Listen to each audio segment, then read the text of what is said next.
السلام علیکم ورحمۃ اللہ وبرکاتہ نحمده ونصلی علی رسولہ الکریم رب اشرح لی صدری ویسر لی امری واحلل عقدۃ من لسانی یفقهوا قولی رب زدنا علما اللهم انا نسألك علما نافعا ورزقا واسعا وقلبا شاکرا ولسانا ذاکرا وعملا متقبلا آمین یا رب العالمین۔ تفسیر سورۃ الاعراف آیت نمبر 52 سے 54 تک۔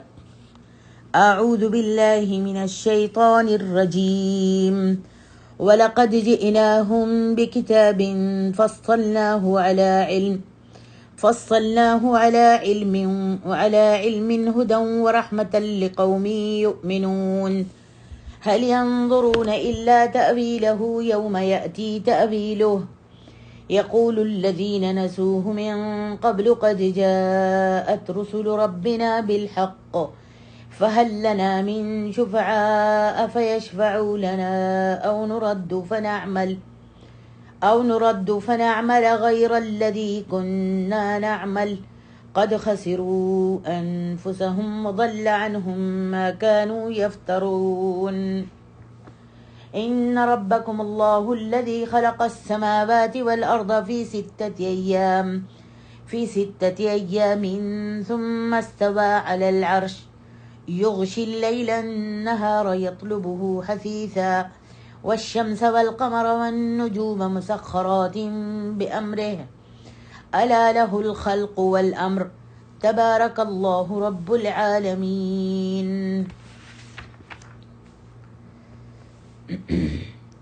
اور ہم ان کے پاس ایسی کتاب لائے ہیں جسے ہم نے اپنے علم سے تفصیل کے ساتھ بیان کیا ہے، جبکہ وہ ان لوگوں کے لیے ہدایت اور رحمت ہے جو ایمان لاتے ہیں۔ ان لوگوں کو اور کسی بات کا انتظار نہیں، صرف اس کے انجام یعنی قیامت کا انتظار ہے۔ جس دن اس کا انجام سامنے آئے گا تو وہ لوگ جو اس سے پہلے اس دن کو بھولے ہوئے تھے کہیں گے کہ واقعی ہمارے رب کے رسول حق لے کر آئے تھے، تو کیا ہمارے لیے کوئی سفارشی ہیں کہ وہ ہمارے حق میں سفارش کریں، یا ہمیں دنیا میں لوٹا دیا جائے تو ہم ان اعمال سے ہٹ کر عمل کریں جو ہم پہلے کیا کرتے تھے۔ بے شک انہوں نے اپنے آپ کو خسارے میں ڈالا اور وہ ساری باتیں ہوا ہو گئیں جو وہ گھڑتے رہتے تھے۔ بے شک تمہارا رب وہ اللہ ہے جس نے آسمانوں اور زمین کو 6 دنوں میں پیدا کیا، پھر وہ عرش پر مستوی ہو گیا۔ وہ دن کو رات سے اس طرح ڈھانپتا ہے کہ وہ رات جلدی سے اس دن کو آ لیتی ہے، اور اس نے سورج، چاند اور تارے اس طرح پیدا کیے کہ وہ سب اس اللہ کے حکم کے پابند کر دیے گئے ہیں۔ آگاہ رہو، پیدا کرنا اور حکم صادر کرنا اسی کے لیے ہے۔ اللہ رب العالمین بہت بابرکت ہے۔ اللہ اکبر۔ اللہ تبارک و تعالیٰ نے بیان فرمایا ہے کہ اس نے رسولوں کو مبعوث اور اس کتاب کو نازل فرما کر جسے حضرت محمد الرسول اللہ صلی اللہ علیہ وآلہ وسلم دنیا میں لائے، اور وہ ایک مفصل اور واضح کتاب ہے۔ اس نے مشرکوں کے تمام ہیلے بہانے ختم کر دیے ہیں۔ اس کتاب کے بارے میں اللہ تعالیٰ سورۃ ہود میں بھی فرماتے ہیں، کتاب احکمت آیاتہ ثم فصلت، یہ وہ کتاب ہے جس کی آیتیں محکم ہیں اور تفصیل سے بیان کر دی گئی ہیں۔ یہاں فرمایا فصلناہ علی علم، جس کو ہم نے علم و دانش کے ساتھ کھول کھول کر بیان کر دیا ہے، یعنی ہم نے اس میں جو تفصیل بیان کی ہے وہ ہمارے علم میں ہے، جیسا کہ اللہ تعالیٰ سورۃ النساء میں فرماتے ہیں انزلہ بعلمہ، اس نے اپنے علم سے نازل کی ہے۔ ہم نے اپنے علم کی بنا پر یہ بتلا دیا ہے کہ نیکوکاروں کا انجام ایسا ہوگا اور بدکاروں کا ایسا ہوگا۔ روز آخرت بھی یقینی ہے، یقینی آ کے رہے گی۔ روز آخرت کا دن یقینی طور پر آ کے رہے گا، اور ہر عمل کی جزا و سزا بھی مل کے رہے گی۔ بدکاروں پر اس دنیا میں بھی عذاب آتا ہے اور آخرت میں تو عذاب یقینی ہے۔ غرض ہر طرح کی تفصیل اس کتاب میں اللہ تعالیٰ نے بیان کر دی ہے، مگر اس کتاب سے فائدہ صرف وہی لوگ اٹھاتے ہیں جو اس پر ایمان لاتے ہیں۔ ایمان لاتے ہی ان کی زندگی میں خوشگوار تبدیلیاں شروع ہو جاتی ہیں، ان کے اخلاق سنور جاتے ہیں، وہ دوسروں کو فائدہ پہنچانے لگتے ہیں اور دوسروں کو فائدہ پہنچانے لگتے ہیں اور دوسروں کی بھلائی کی باتیں سوچنے لگتے ہیں۔ ان کی زندگی انتہائی ذمہ دارانہ زندگی بن جاتی ہے، پھر ان کی آخرت بھی سنور جاتی ہے۔ اس طرح یہ کتاب ان کی دنیاوی زندگی میں بھی ہدایت اور رحمت ثابت ہوتی ہے اور آخرت میں بھی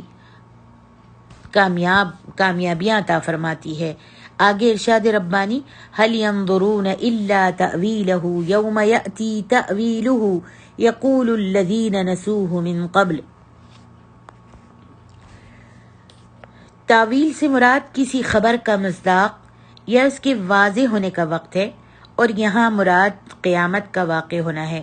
یعنی جب قیامت واقع ہو جائے گی تو اس وقت کافر کہیں گے کہ وہ بات تو سچی نکلی جو رسول کہا کرتے تھے، یعنی قد جاءت رسل ربنا بالحق۔ کافر کہیں گے کہ وہ بات تو سچی نکلی جو رسول کہا کرتے تھے، اب کیا کیا جائے، اب تو ہمیں یقیناً سزا مل کے رہے گی۔ پہلے وہ عذاب سے بچاؤ کے لیے کوئی سفارشی دیکھیں گے اور تلاش کریں گے کہ ہے کوئی ہماری سفارش کرے، ہم نے تو رسولوں کو جھٹلا دیا اور ان کی نافرمانی کی، تو اب ہم کو کوئی سفارشی مل سکتا ہے۔ تو جب ان کو کوئی سفارشی نہیں ملے گا اور کوئی بھی سفارش کرنے والا جب نہیں پائیں گے تو کہیں گے فنعمل غیر او نرد فنعمل غیر الذی کننا نعمل، یا ہم لوٹا دیے جائیں دنیا میں، یعنی دنیا میں لوٹا دیے جائیں، یہاں پر تو اب آخرت میں کوئی بھی کام نہیں آ رہا۔ ہم جن کی پوجا پاٹ کیا کرتے تھے، جن کے پیچھے لگتے تھے اور جن کی پیروی دنیا میں کیا کرتے تھے اور ان کی پیروی کر کے ہم نے اپنی آخرت تباہ کر لی، تو آج تو آخرت کا دن آ ہی گیا ہے، حساب کتاب کا دن آ گیا ہے، سفارشی بھی کوئی نہیں ملے گا، سب ان کو پہچاننے سے بھی انکار کر دیں گے جن کی وہ پوجا پاٹ کیا کرتے تھے۔ تو پھر انسان کافر جو ہے وہ تمنا کرے گا او نردو، یا ہم دنیا میں لوٹا دیے جائیں، فنعمل غیر الذی کننا نعمل، تو جو عمل بد ہم پہلے دنیا میں کیا کرتے تھے وہ اب ہم نہیں کریں گے، بلکہ اس کے علاوہ نیک اعمال کیا کریں گے، جیسا کہ اللہ سبحانہ و تعالی سورۃ الانعام میں بھی فرماتے ہیں وَلَوْ تَرَى إِذْ وُقِفُوا عَلَى النَّارِ فَقَالُوا يَا لَيْتَنَا نُرَدُّ وَلَا نُكَذِّبَ بِآيَاتِ رَبِّنَا وَنَكُونَ مِنَ الْمُؤْمِنِينَ بَلْ بَدَا لَهُم مَّا كَانُوا يُخْفُونَ مِن قَبْلُ وَلَوْ رُدُّوا لَعَادُوا لِمَا نُهُوا عَنْهُ وَإِنَّهُمْ لَكَاذِبُونَ۔ اور اگر آپ ان کو اس وقت دیکھیں جب یہ دوزخ پر کھڑے کیے جائیں گے اور کہیں گے کہ اے کاش ہم دنیا میں لوٹا دیے جائیں تاکہ اپنے پروردگار کی آیتوں کی تکذیب نہ کریں اور پھر مومن بھی ہو جائیں۔ ہاں، یہ جو کچھ پہلے چھپایا کرتے تھے آج ان پر ظاہر ہو گیا ہے، اور اگر یہ دنیا میں لوٹائے بھی جائیں تو جن کاموں سے ان کو منع کیا گیا تھا وہی وہ پھر کرنے لگیں گے، ویسے ہی کام کریں گے۔ یہ تو بس یہاں سے جان چھڑانے کے لیے ایسی تمنا کریں گے کہ یہاں سے ہم کو دنیا میں دوبارہ واپس بھیج دیا جائے تاکہ نیک عمل کریں، لیکن اللہ سبحانہ و تعالیٰ تو جانتا ہے کہ یہ نیک عمل نہیں کریں گے بلکہ یہ ویسے ہی رہیں گے، اس لیے کہ دنیا میں بھی یہ مکاریاں اور اللہ تعالیٰ کے ساتھ دھوکے بازیاں کیا کرتے تھے، وہی کچھ کریں گے جو یہ دنیا میں پہلے کرتے تھے۔ کچھ شک نہیں کہ یہ اللہ تعالیٰ فرماتا ہے لکاذبون، یہ جھوٹے ہیں، جیسا کہ اللہ سبحانہ و تعالیٰ نے فرمایا قد خسروا انفسهم وضل عنهم ما كانوا يفترون، بے شک ان لوگوں نے اپنا نقصان کیا اور جو کچھ یہ افترا کرتے تھے، جھوٹ باندھا کرتے تھے، ان سب سے وہ سارے جھوٹ اور ساری مکاریاں جاتی رہیں، یعنی ان لوگوں نے اپنے آپ کو ہمیشہ کے لیے دوزخ میں داخل کر لینے کی وجہ سے نقصان پہنچایا ہے، اور اللہ سبحانہ و تعالیٰ کے سوا جن کی یہ پوجا کیا کرتے تھے وہ سب ان سے کھو گئے ہیں، وہ نہ تو ان کی سفارش کریں گے، نہ ان کی کوئی مدد کریں گے اور نہ ان کو دوزخ سے باہر ہی نکال سکیں گے۔ تعویل سے مراد کسی خبر کا مصداق یا اس کے واقع ہونے کا وقت ہے، اور یہاں مراد قیامت کا واقع ہونا ہے، جب قیامت واقع ہو جائے گی تو اس وقت کافر کہیں گے کہ وہ بات تو سچی نکلی جو رسول کہا کرتے تھے، قیامت کا دن یاد دلایا کرتے تھے، یوم آخرت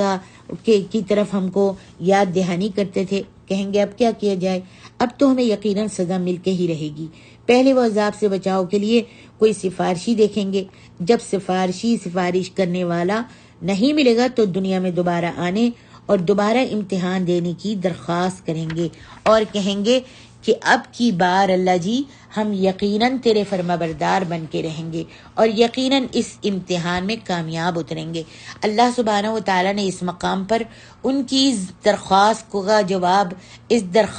جواب ذکر نہیں فرمایا ان آیات میں، تاہم بعض دوسرے مقامات پر انہیں دو طرح کے جواب دیے گئے ہیں قرآن مجید میں۔ ایک یہ کہ جب انہوں نے حقیقت کا مشاہدہ کر لیا اور غیب کے پردے ان کے سامنے سے اٹھ گئے تو پھر اب ایمان کیسا؟ اب ایمان لانے کی کوشش کر رہے ہیں، اب کہتے ہیں ہم ایمان لائے اور ہم اقرار کر رہے ہیں، اور اب فرما برداری کیسی؟ کیونکہ ایمان کی صفت ہی غیب پر ایمان لانا ہوتا ہے، اور آنکھوں دیکھی چیزوں پر تو کافر بھی یقین کر لیتے ہیں، لہٰذا اس وقت ایمان لانے کا کچھ مطلب ہی نہیں، اور نہ ایسا ایمان کچھ انسان کو فائدہ ہی دے سکتا ہے۔ اور دوسرا جواب یہ دیا گیا کہ اگر انہیں دوبارہ دنیا میں بھیج بھی دیا جائے تو یہ بدبخت دنیا کی رنگینیوں میں پھر بھی ایسے ہی محو ہو جائیں گے، گم ہو جائیں گے اور اسی طرح کے نافرمان بن جائیں گے جیسے یہ پہلے تھے، اور انہیں یہ وعدہ یاد تک نہیں رہے گا۔ جیسے دنیا میں جو کچھ یہ لوگ باتیں بنایا کرتے تھے، آج انہیں ان میں سے کچھ بھی یاد نہیں پڑتا۔ آج جو دنیا میں یہ لوگ باتیں کیا کرتے تھے، آج ان کو قیامت والے دن کچھ بھی یاد نہیں آ رہا۔ اسی طرح دوبارہ دنیا میں جا کر اس وقت کے وعدے کو بھی یہ بھول جائیں گے۔ آگے ارشاد ربانی ہے، ان ربکم اللہ الذی خلق السماوات والارض فی 6 ایام ثم استوى علی العرش۔ اللہ اکبر۔ اللہ سبحانہ و تعالیٰ نے اس مقام پر بیان فرمایا ہے کہ اللہ تعالیٰ نے تمام کائنات سماوی و ارضی اور جو کچھ اس کے درمیان میں ہے اسے 6 دنوں میں پیدا فرمایا ہے، جیسا کہ اسے قرآن مجید کے دیگر کئی ایک مقامات پر بھی بیان کیا گیا ہے۔ ان 6 دنوں سے اتوار، سوموار، منگل، بدھ، جمعرات اور جمعہ مراد ہیں۔ جمعے کے دن ہی ساری مخلوق جمع ہوئی اور اسی دن حضرت آدم علیہ السلام کو پیدا کیا گیا۔ صحیح مسلم کی حدیث ہے جس میں ہے کہ اسی دن حضرت آدم کو پیدا کیا گیا، اور باقی جو پہلی حدیث ہے کہ اللہ تبارک و تعالیٰ نے ان 6 دنوں میں اتوار، سوموار، منگل، بدھ، جمعرات اور جمعہ جس سے مراد ہیں جمعے کے دن ہی ساری مخلوق جمع ہوئی، یہ تفسیر الطبری میں دیکھیے۔ ان دنوں کے بارے میں یہ اختلاف کیا گیا ہے کہ کیا ان میں سے ہر ایک دن ہمارے ان دنوں ہی کی طرح ہے؟ ہمارے جو آج کل جو یہ دن گزر رہے ہیں 24 گھنٹے کا دن، کیا وہ دن جو تھے کیا ہر ایک دن ہمارے ان دنوں کی طرح تھا؟ جیسا کہ ذہن میں انسان کے فوراً یہی خیال آتا ہے، یا یہ 1000 سال کے برابر تھا؟ امام مجاہد اور امام احمد بن حنبل نے فرمایا ہے، اور ابن عباس سے ایک روایت میں یہی مروی ہے کہ ہفتے کے دن کسی چیز کو پیدا نہیں کیا گیا، کیونکہ یہ تو 7واں دن بنتا ہے اور اللہ تعالیٰ نے ساری کائنات کو 6 دن میں پیدا فرمایا ہے، اسی لیے اسے یوم السبت کہا جاتا ہے، اور اس کے معنی ہے قطع کر دینا۔ امام احمد نے حضرت ابو ہریرہ رضی اللہ عنہ کی روایت کو بیان کیا ہے کہ نبی علیہ السلام نے میرے ہاتھ کو پکڑا اور فرمایا، خلق اللہ التربۃ یوم السبت وخلق الجبال فيها يوم الأحد وخلق الشجر فيها يوم الاثنين وخلق المكروه يوم الثلاثاء وخلق النور يوم الأربعاء وبث فيها الدواب يوم الخميس وخلق آدم عليه السلام بعد العصر يوم الجمعة آخر الخلق في آخر ساعة من ساعات الجمعة فيما بين العصر إلى الليل۔ اللہ تعالیٰ نے مٹی کو ہفتے کے دن پیدا کیا، اور اس میں پہاڑوں کو اتوار کے دن پیدا کیا، اور درختوں کو اس میں سوموار کے دن پیدا کیا، شر کو منگل کے دن اور خیر کو بدھ کے دن پیدا کیا، جاندار چیزوں کو جمعرات کے دن پیدا کر کے اس نے پھیلا دیا، اور حضرت آدم علیہ السلام کو آخری مخلوق کے طور پر جمعے کے دن کی آخری گھڑیوں میں عصر اور رات کے درمیان کی کسی گھڑی میں پیدا فرمایا تھا۔ دیکھیے تفسیر الطبری میں آگے ارشاد ربانی ہے ثم استوى علی العرش، پھر اللہ سبحانہ و تعالی نے پھر عرش پر جا ٹھہرا، اللہ سبحانہ و تعالی پھر عرش پر جا ٹھہرا۔ اس کی تفسیر میں لوگوں کے بہت سے اقوال ہیں اور یہ ان کی تفصیل کا مقام نہیں ہے۔ بہرحال ہمارا اس مسئلے میں مذہب وہی ہے جو سلف صالح امام مالک، اوزاعی اور شافعی، احمد، اسحاق بن راہویہ رحمہم اللہ اور زمانہ قدیم و جدید کے دیگر ائمہ مسلمین کا ہے کہ اس پر اسی طرح ایمان لائے جائے جیسا کہ یہ کتاب اللہ میں وارد ہے، کہ نہ تو اس کی کیفیت معلوم ہے، نہ ہم اسے مخلوق کے ساتھ تشبیہ دیتے ہیں اور نہ اس کی نفی کرتے ہیں۔ قرآن مجید میں جہاں بھی استوا علی کا لفظ آیا ہے تو اس کے معنی قرار پکڑنا یا جم کر بیٹھنا ہے، لیکن بعض عقل پرست فرقے جن میں جہیمہ معتزلہ سر فہرست ہیں، استوا علی العرش کا ترجمہ عرش پر متمکن ہو گیا یا کائنات کے نظام پر غالب آ گیا یا زمام اختیار و اقتدار سنبھالی وغیرہ کرتے ہیں، اور استوا کے معنی استولا سے کرتے ہیں، جن کے متعلق امام ابن قیم نے فرمایا یہودیوں کا نون حتیٰ کے بجائے ہنتا کہنا اور جہیمہ کا لام یعنی استوا کے بجائے استولا سمجھنا، دونوں باتیں وحی الہی سے زائد ہیں، زیادہ ہیں۔ جہیمہ فرقے کا تعارف کرواتی ہوں۔ جہیمہ فرقے کا بانی جہم بن صفوان 2 صدی ہجری کے آغاز میں ہشام بن عبد الملک 105 ہجری تا 125 ہجری کے زمانے میں ظاہر ہوا۔ یہ شخص ارسطو کے تجریدی نظریہ ذات باری سے متاثر تھا۔ ارسطو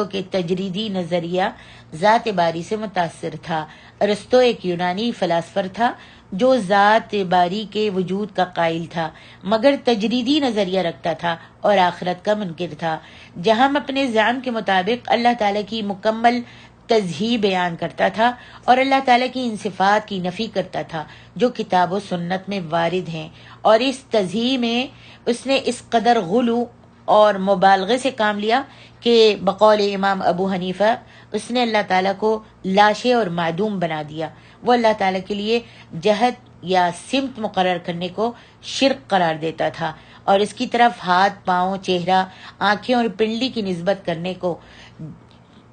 جن کا قرآن میں ثبوت موجود ہے ناجائز قرار دیتا ہے۔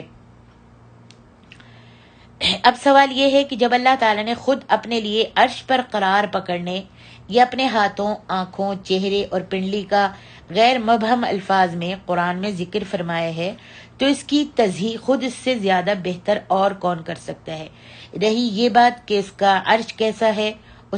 کیسا ہے یا اس نے کس طرح عرش پر قرار پکڑا یا اس کا چہرہ، آنکھیں اور ہاتھ وغیرہ کیسے ہیں، تو یہ جاننے کے لیے ہم مکلف نہیں ہیں، کیونکہ اس نے خود ہی فرمایا ہے فَلَا تَضْرِبُوا لِلَّهِ الْأَمْثَالَ، اور نیز فرمایا لَيْسَ كَمِثْلِهِ شَيْءٌ۔ تو بس ایک مسلمان کا کام یہ ہے کہ جو کچھ کتاب و سنت میں مذکور ہے اسے جوں کا توں تسلیم کر لیا جائے۔ عقل اور فلسفہ چڑھا کر اس کی تعویلات و تحریفات پیش کرنا ایک مسلمان کا شیوا نہیں ہو سکتا، اور نہ قرآن ایسی فلسفیانہ موشگافیوں کا متحمل ہی ہو سکتا ہے، کیونکہ جن لوگوں پر یہ قرآن نازل ہوا تھا وہ امی تھے اور فلسفیانہ موشگافیوں سے قطعاً نابلد تھے۔ قرآن کی ایسی آیات جن میں اللہ تعالیٰ کی صفات مذکور ہوں ان کی قریت کرنا اور ان کی عقلی توجیحات تلاش کرنا ان لوگوں کا کام ہے جن کے دلوں میں ٹیڑھ ہوتی ہے، اور وہ یہ کام کسی فتنہ انگیزی یعنی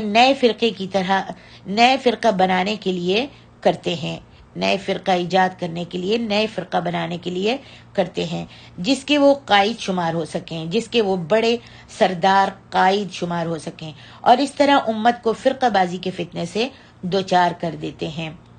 ایک دوسرے مقام پر اللہ تعالیٰ فرماتے ہیں وَذَرُوا الَّذِينَ يُلْحِدُونَ فِي أَسْمَائِهِ، یعنی جو لوگ اللہ کے اسماء صفات الہی میں ٹیڑھی راہیں اختیار کرتے ہیں ان کی کوئی بات بھی مت مانو۔ یاد رہے کہ الہاد کا تعلق عموماً ایسے باطل عقائد سے ہوتا ہے جو صفات الہی سے متعلق ہوتے ہیں۔ واللہ اعلم۔ آگے ارشاد ربانی ہے یغشی اللیل النہار یطلبہ حثیثا والشمس والقمر والنجوم مسخرات بامرہ۔ اللہ تعالیٰ زمین و آسمان کو پیدا کر کے عرش پر قرار پکڑنے کے بعد بیٹھ نہیں گیا آرام سے، جیسا کہ بعض دوسرے گمراہ فرقوں کا خیال ہے کہ وہ تھک گیا تھا پھر بیٹھ گیا 6 دن کے بعد۔ زمین آسمان کو پیدا کر کے عرش پر جا کر بیٹھ گیا تھا اور تھک گیا تھا، دوسرے گمراہ فرقوں کا خیال ہے، بلکہ وہ پوری کائنات پر اکیلا کنٹرول کر رہا ہے۔ یہ سورج دیکھیے، چاند دیکھیے، ستارے دیکھیے، اس کی اللہ تبارک و تعالیٰ کی مقرر کردہ چال کے مطابق اپنے اپنے کام پر لگے ہوئے ہیں اور اس کے حکم سے ادھر ادھر نہیں ہو سکتے، سر کو بھی نہیں کر سکتے، اور کائنات میں جو کچھ تصرفات اور حوادث رونما ہو رہے ہیں سب اسی اللہ سبحانہ و تعالیٰ کے حکم اور اسی کی قدرت سے واقع ہوتے ہیں۔ اللہ اکبر۔ آگے ارشاد ربانی ہے الا لہ الخلق والامر تبارک اللہ رب العالمین۔ یہ نہیں ہو سکتا کہ کائنات کی ایک ایک چیز کا خالق تو اللہ تعالیٰ ہو اور تدبیر امور کائنات میں دوسرے بھی اس کے ساتھ شامل ہو جائیں، یعنی کائنات کی ساری تدبیر، جتنے بھی کام ہیں، امور ہیں، ان سب کے ساتھ دوسرا شامل ہو جائے۔ کوئی بارش برسانے کا دیوتا ہو، کوئی فصلیں پیدا کرنے والا ہو، کوئی بارش برسانے والا دیوتا ہو، کوئی فصلیں پیدا کرنے والا پیرانے پیر ہو، کوئی دوسرا مال و دولت عطا کرنے والا ہو، جو چیزیں خود اللہ تعالیٰ کے فرمان کے آگے بے بس اور مجبور ہوں وہ دوسری چیزوں پر کیا حکم چلا سکتی ہیں اور انسانی زندگی پر کیسے اثر انداز ہو سکتی ہیں؟ اللہ اکبر۔ انسانی زندگیوں پر کیسے اثر انداز ہو سکتی ہیں؟ مالک ہی یہ حق رکھتا ہے کہ اپنی مملوکہ چیز میں جیسے چاہے تصرف کرے اور مملوک اسی کا تابع اور فرما بردار ہوتا ہے۔ اگرچہ ربط مضمون کے لحاظ سے یہاں ستارہ پرستی کا رد مقصود ہے، تاہم اس جملے کا حکم جو ہے وہ عام ہے، یعنی اس دنیا میں انسانوں پر اللہ کے حکم کے سوا کسی دوسرے کا حکم چلنے کی کوئی وجہ نہیں۔ الا لہ الخلق، اللہ اکبر، کسی دوسرے کا حکم چلنے کی کوئی وجہ نہیں۔ انسان اللہ کی مخلوق ہیں اور اسی کی عطا کردہ رزق کھاتے ہیں، اسی کا عطا کردہ رزق کھاتے ہیں، لہذا یہاں نہ حاکم کو اختیار ہے کہ وہ اللہ کے حکم کے خلاف کوئی حکم دے، اور نہ عام انسانوں کو چاہیے کہ وہ اللہ کے حکم کے سوا کسی دوسرے کا حکم مانے، جیسا کہ اللہ سبحانہ و تعالی اللہ کے رسول صلی اللہ علیہ وآلہ وسلم فرماتے ہیں لا طاعت لمخلوق فی معصیت الخالق۔ جس کام میں بھی، جس فعل میں بھی اللہ کی نافرمانی ہوتی ہو، ایسے کام میں کسی مخلوق کی اطاعت نہیں کرنی چاہیے۔ اس آیت کی رو سے نظام خلافت کے سوا باقی سب نظام سیاست باطل قرار پاتے ہیں جن میں اللہ کے سوا دوسروں کا قانون نافذ ہوتا ہے۔ فرمایا تبارک اللہ رب العالمین۔ برکت کا مطلب یہ ہے کہ جن متوقع فوائد اور خیر و بھلائی کے لیے کوئی چیز پیدا کی گئی ہے وہ پورے کے پورے فوائد اس سے حاصل ہو جائیں۔ یہاں اللہ تعالیٰ کے بابرکت ہونے کا مطلب یہ ہے، اللہ سبحانہ و تعالیٰ کے بابرکت ہونے کا مطلب یہ ہے کہ اللہ تعالیٰ نے کائنات کی کوئی بھی چیز جس مقصد اور خیر و بھلائی کے لیے بنائی تھی اس سے پورے کے پورے مقاصد حاصل ہو رہے ہیں۔ سبحان اللہ۔